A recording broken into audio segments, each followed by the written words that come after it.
What is rugby?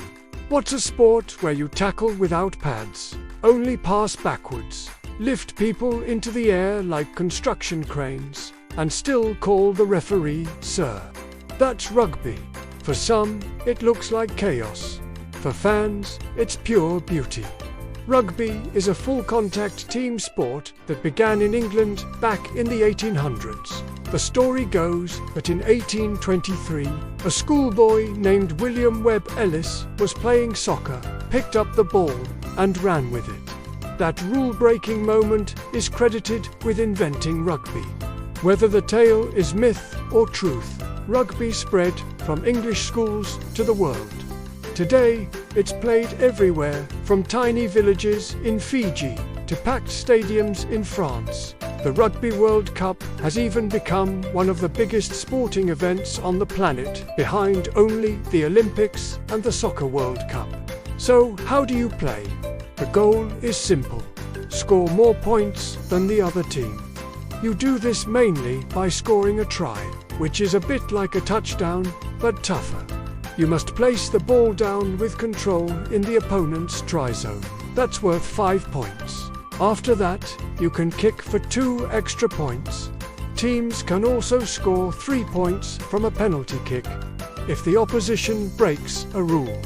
Or with a drop goal, where a player drops the ball onto the ground and kicks it through the posts during live play. No forward passes are allowed. The ball can only travel sideways or backwards.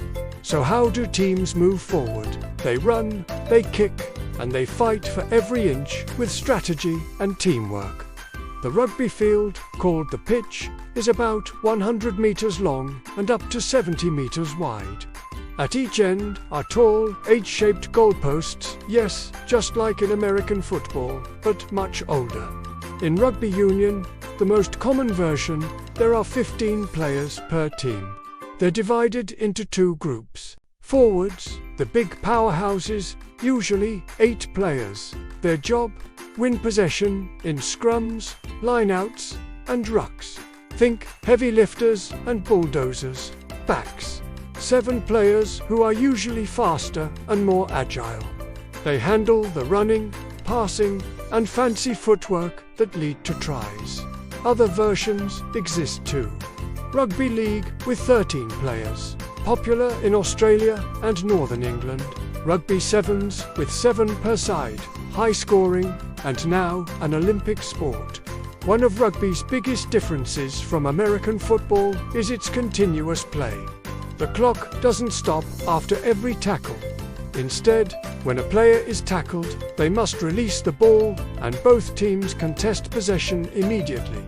This creates rucks, when players from both sides bind over the ball on the ground and push for control. Mauls, when the ball carrier is held up but not tackled, and teammates bind together to push forward like a moving wall. Then there are the set pieces. The scrum, 8 players from each team lock together in a crouched formation and shove against the other side to restart play. It looks like a human bulldozer and is one of rugby's most iconic sights. The line-out, when the ball goes out of bounds, players form lines and literally lift a teammate high into the air to catch the ball. It's equal parts athleticism and circus act.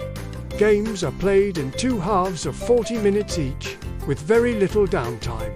That's 80 minutes of non-stop physical chess. But rugby isn't just about big hits and sweaty scrums. It has a unique spirit, known as the rugby ethos. It emphasizes respect, camaraderie, and sportsmanship. Players, no matter how bruised, call the referee sir or man, arguing with the ref, almost unheard of. After the game, it's tradition for both teams to share a meal or a drink together. Fierce rivals on the pitch, friends off it. Fans are also known for mixing peacefully. Imagine rival soccer supporters singing together instead of fighting. This culture is why rugby has often been called a hooligan's game played by gentlemen.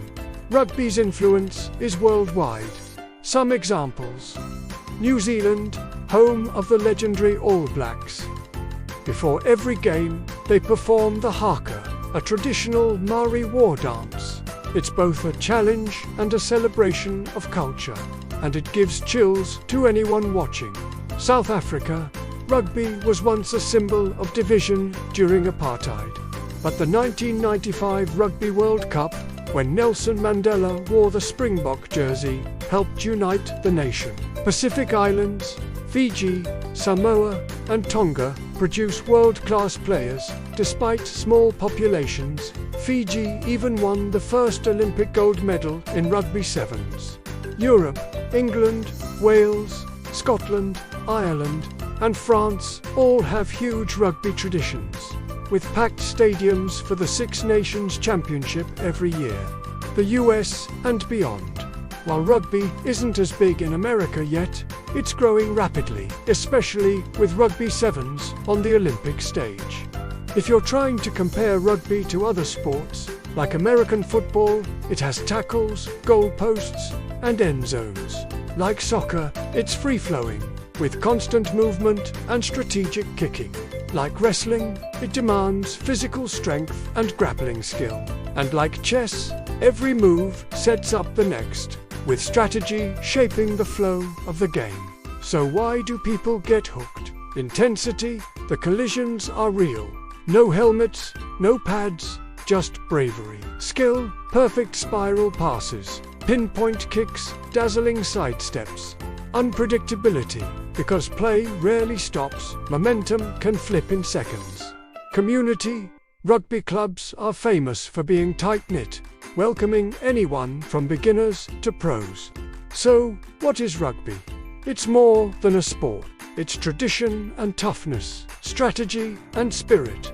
It's the thrill of scoring a try, the respect between rivals, and the roar of fans during a World Cup final. If you've never watched rugby before, give it a try. You might just fall in love with the world's toughest, most respectful game. Thanks for watching. If you enjoyed this breakdown of rugby, hit like, subscribe, and let me know in the comments. Would you ever step on a rugby pitch? And stay tuned, because there's always another What Is to explore.